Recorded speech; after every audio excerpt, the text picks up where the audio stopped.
una convocatoria un tanto informal a los efectos de poder explicar un poco cuál es la situación, tanto judicial como familiar, incluso en relación al fallecimiento de Lidia Espinosa, que ocurriera como consecuencia de haber atravesado un estado de salud en el cual luego fue hospitalizada en el Hospital San José de esta ciudad y que posteriormente se produjera su fallecimiento.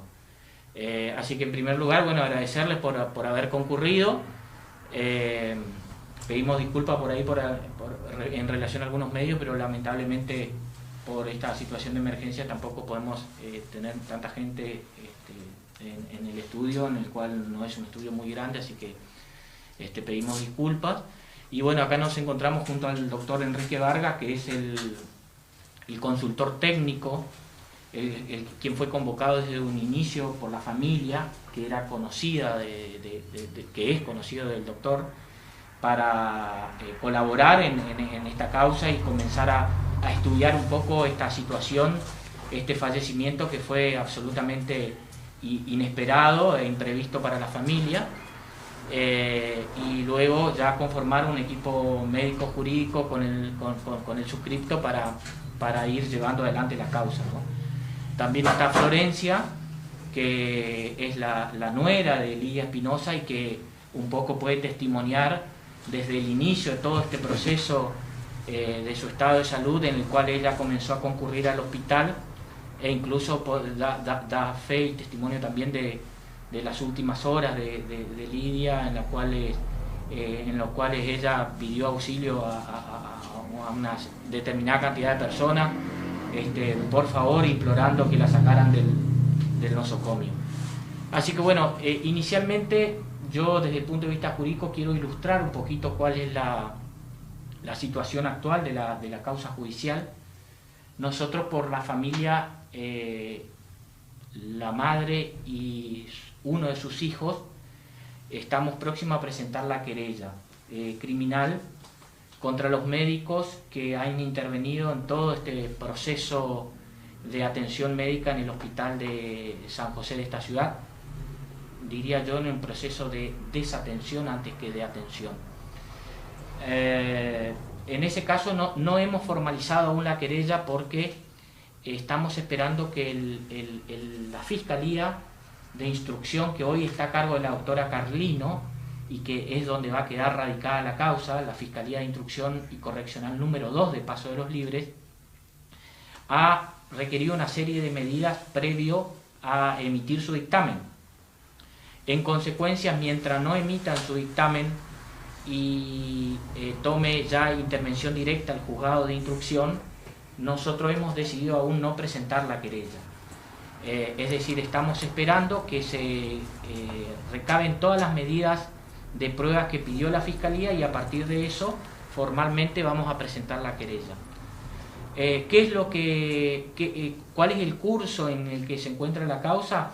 En una plena etapa de investigación en el cual ya se han recolectado pruebas muy importantes, como fueron el secuestro de todas las historias clínicas, las documentaciones médicas de atención durante todo este proceso que se inicia el día sábado 1 de agosto hasta el día 5 de agosto. Incluso se ha recolectado, también se ha secuestrado una pieza quirúrgica, que eso el doctor Vargas lo va a explicar con más precisión, pero que bueno, que es parte del intestino que se le había extraído a Lidia Espinosa en su segunda intervención quirúrgica. Y también se ha hecho la autopsia, en la cual el doctor Vargas seguramente va a poder explicar también con detalle, o lo que se puede por lo menos en esta instancia informar. No hay secreto de sumario en principio, así que no habría ningún impedimento de dar cierta información, siempre y cuando no obstaculice el desarrollo de la causa, ¿no? Y lo que falta realmente como prueba relevante es el protocolo de la autopsia en la cual participó el doctor Vargas, que es lo que tiene que hacer el médico forense, el cuerpo médico forense, que está integrado por la doctora Álvarez, en este caso. Entonces, lo que está esperando la Fiscalía es el informe del cuerpo médico forense, el protocolo de autopsia formal del cuerpo médico forense en el cual intervino el doctor Vargas, y a partir de allí ya van a tomar una decisión.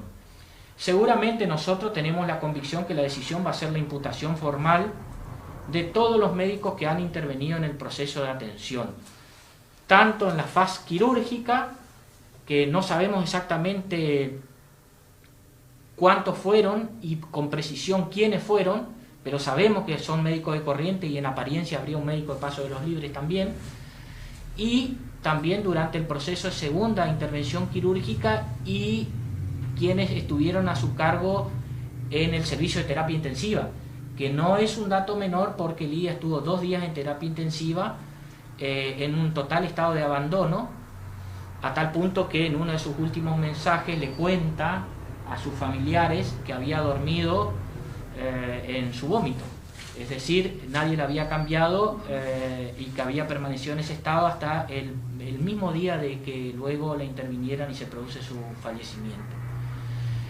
Así que esa es la situación judicial. Tenemos entendido que hoy se recabó otra prueba importante por la Fiscalía, que es la nómina de médicos de guardia y los médicos que intervinieron en el acto quirúrgico, que para nosotros es importante porque con esto vamos a poder individualizar quiénes van a ser los imputados por nuestra querella. Eso es un poco la situación judicial.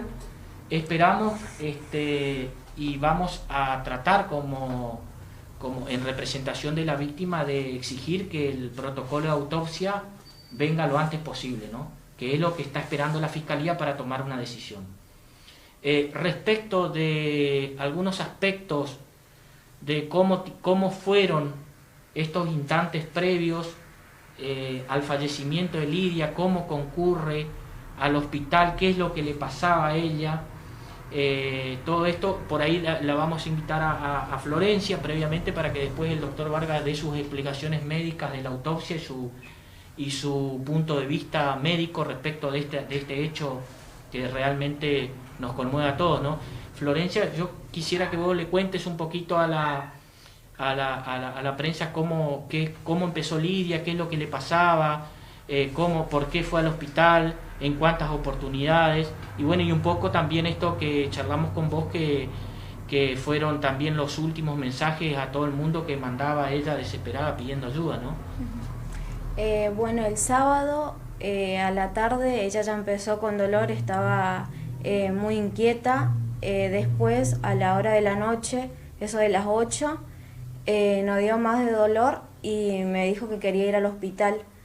Se va al hospital y le han colocado una inyección y vuelve a su casa. Y desde ahí ha estado con dolor toda la madrugada, toda la noche. Y después domingo, a las 8 también de la noche, 8:30, vuelve al hospital y la vuelven a mandar a su casa. Lunes la hacen una ecografía y la internan. Desde ahí, cuando íbamos a preguntar cómo estaba, siempre nos decían que ella estaba bien, pero que no le podíamos ver.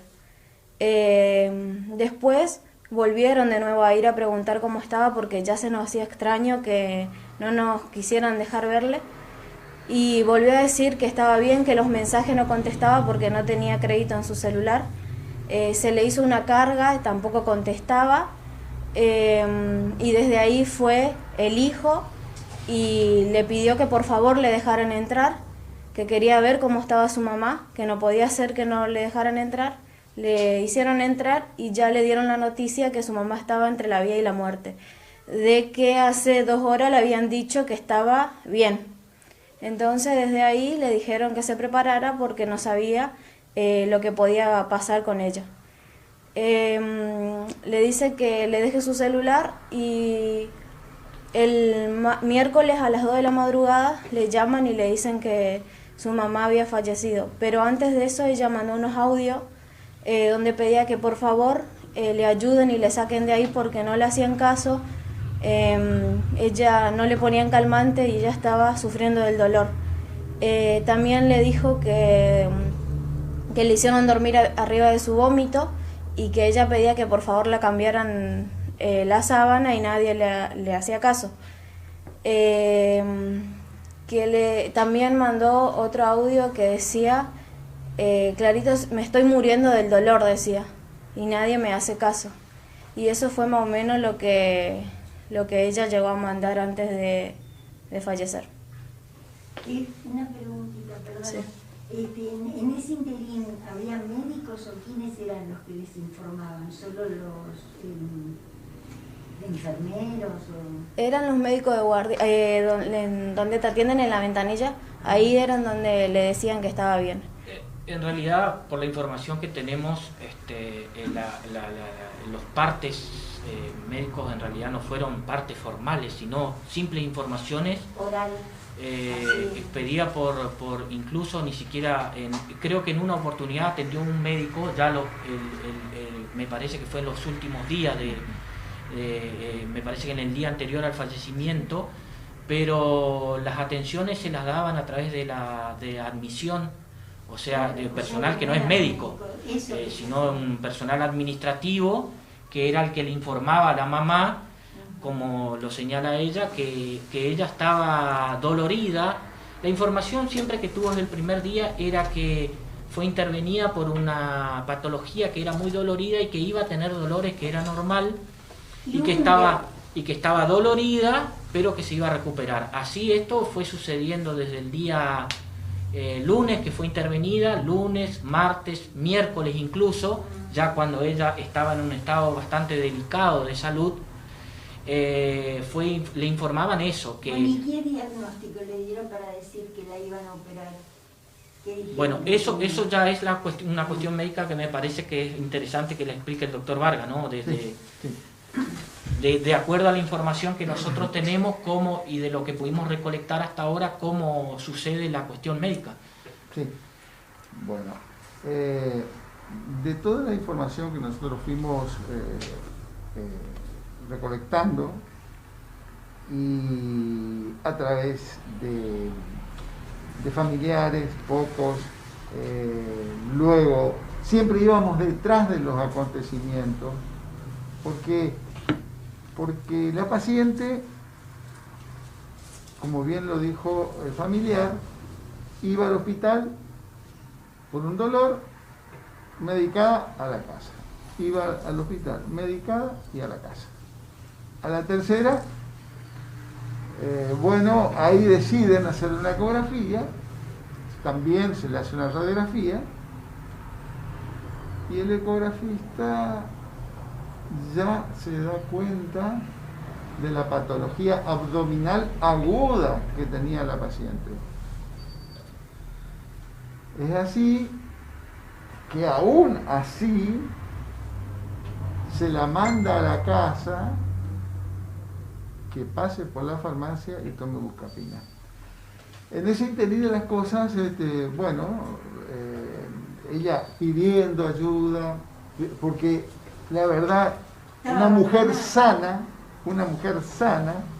que trabajó hasta antes de la cuarentena la vino a hacer acá,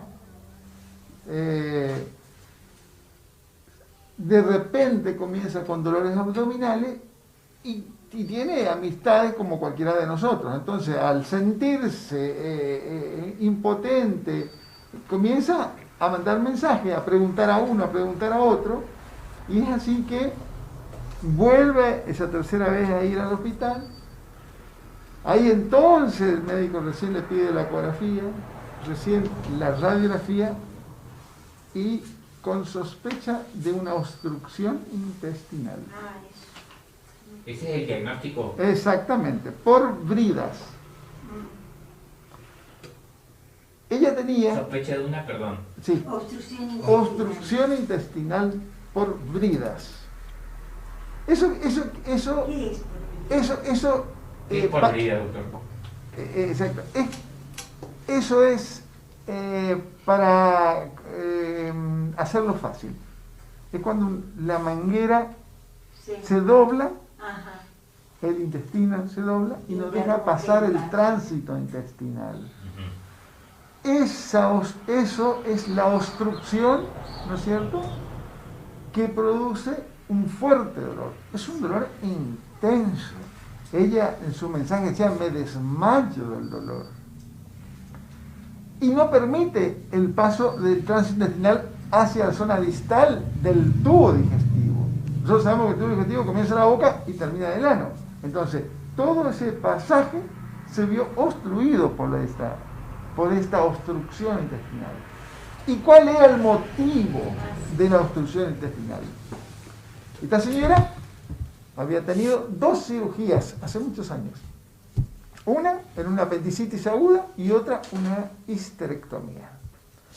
Y esto es consabido dentro de los médicos, de la medicina. Apendicitis y el otro, perdón. Una histerectomía. Es decir, estas cirugías producen del lado interno cicatrices, pequeñas adherencias, y a veces adhieren al intestino delgado, a veces al intestino grueso, y son el punto fijo a través del cual el intestino puede doblarse, y al doblarse produce la obstrucción. Eso estaba planteada así la situación. Cuando Lidia Espinosa vuelve nuevamente al hospital, ya siendo el lunes, y este sábado, domingo, lunes, las condiciones, indudablemente ante una obstrucción intestinal y la acumulación de líquidos por encima de la obstrucción, producen desequilibrios líquidos, desequilibrios hidroelectrolíticos en el cuerpo humano, que ella no estaba siendo tratada por eso. Ella estaba en su casa y tomaba lo que le parecía. Té, tomaba agua, y no podía porque también vomitaba.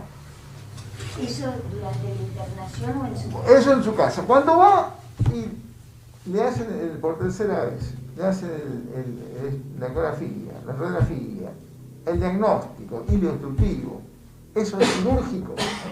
Siempre es quirúrgico. Hay que desobstruir, ¿qué es desobstruir? Eliminar la brida, eso que está adhiriendo el intestino, y se normaliza. Pero claro, eso hay que hacerlo lo más... No solo con ojo clínico, ¿no? Eso hay que hacerlo, digamos, dentro del tiempo prudencial para evitar que se desequilibre el paciente o que sufra ese intestino y que luego tenga que ser resecado. Bueno, hasta ahí las cosas. Entra a cirugía. En la cirugía utilizan una técnica, ya establecido un cuadro que se denomina abdomen agudo.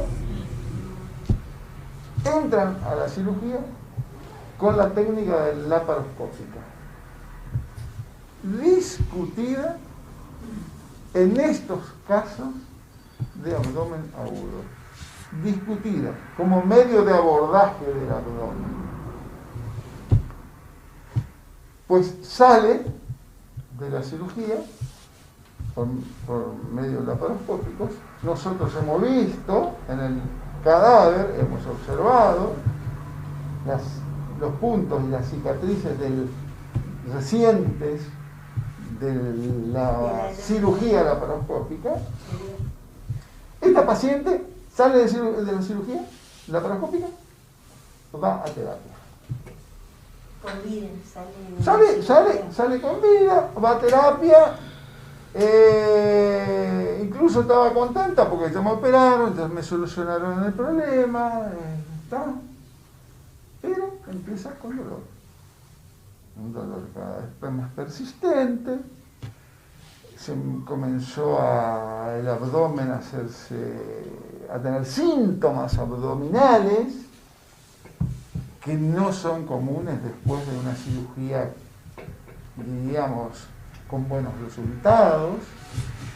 Pasa casi un día en terapia clamando para que le pongan atención en su abdomen, que algo estaba pasando. El médico la vio en o sea, desde que salió de cirugía y estaba en... Eso se verá en la historia clínica, en la evolución que todavía nosotros no tenemos acceso. Lo que yo le estoy diciendo es en base a las informaciones que tenemos y en base a la autopsia, que yo cuando le cuente, usted se va a dar cuenta.